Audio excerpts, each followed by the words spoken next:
ಅವ್ರ ಲೈಫ್ ಜೀವನ ಚರಿತ್ರೆ ಬಗ್ಗೆ ರಿಲೇಟ್ ಮಾಡಿಕೊಂಡು ಬರೆದವ್ರ ಬಗ್ಗೆ ಜೀವನ ಚರಿತ್ರೆ ಬಗ್ಗೆ ರಿಲೇಟ್ ಮಾಡಿಕೊಂಡು multi ಲೇಯರ್ಸಲ್ಲಿ wheel.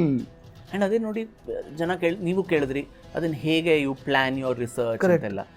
I don't know, because ನಾನು ಅವತ್ತು ಆ ಮೈಸೂರು ಆರ್ಕೈವ್ನಲ್ಲಿ ಕೂತು ಆ ಕರೆಕ್ಟ್ ಫೈಲ್ ನನ್ನ ಕೈ ಬರದೇ ಇದ್ದಿದ್ರೆ I would never have got to know about her. And ಅದು we would never have got to know about her. Yeah. We know only her through you.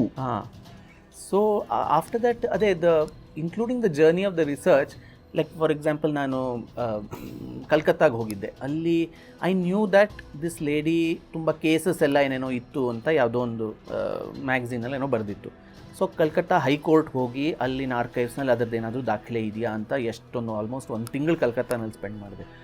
ಆ ಹೈಕೋರ್ಟ್ ಏನು ಮಾಡ್ತು, ಸಿವಿಲ್ ಸೂಟ್ ಏನೇನಿತ್ತು ಅದೆಲ್ಲ ಅನಾವಶ್ಯಕ ಅಂದ್ಬಿಟ್ಟು ಪ್ರೀ ಇಂಡಿಪೆಂಡೆನ್ಸ್ ಎಲ್ಲ ಒಂದು ಕಡೆ ತೊಗೊಂಡೋಗಿ ಅದನ್ನು ಸುಟ್ಟುಬಿಟ್ಟಿದ್ರು. They had burnt all this. But someone told me there that ಅಲ್ಲೊಬ್ಬ ಹಳೆ ಕಾಲದೊಂದು ಗುಮಾಸ್ತಾ ಇದ್ದರು. ಅವ್ರ ಹೆಸರು very you know conveniently it was Chitragupta. So he was a great lover of music. ಅವ್ರು ಪರ್ಟಿಕ್ಯುಲರ್ಲಿ ಗೌಹರ್ ಜಾನ್ ರಿಲೇಟೆಡ್ ಕೇಸಸ್ದು ಕಾಪೀಸ್ ಎಲ್ಲ ಇಟ್ಕೊಂಡಿದ್ರು. ಕೆಲವರು ಅವರು ಬರ್ಕೊಂಡು ಹೋಗಿದ್ರು, ಅವ್ರನ್ನ ಕೇಳಿದ್ರೆ ಸಿಗ್ಬೋದು. ಅವ್ರು ಬೆಂಗಾಲಿನಲ್ಲಿ ಒಂದು ಪುಸ್ತಕನೂ ಬರೆದಿದ್ದಾರೆ ಅದ್ರ ಬಗ್ಗೆ, ನೀವೆಲ್ಲಾದರೂ ನೋಡಿ ಅಂತ ಯಾರೋ ಪಾಪ ಹೇಳಿದ್ರು ಹೈಕೋರ್ಟ್ನಲ್ಲಿ. ಸೊ ಆ ಚಿತ್ರಗುಪ್ತನ ಹುಡ್ಕೊಂಡು ಹೋದೆ.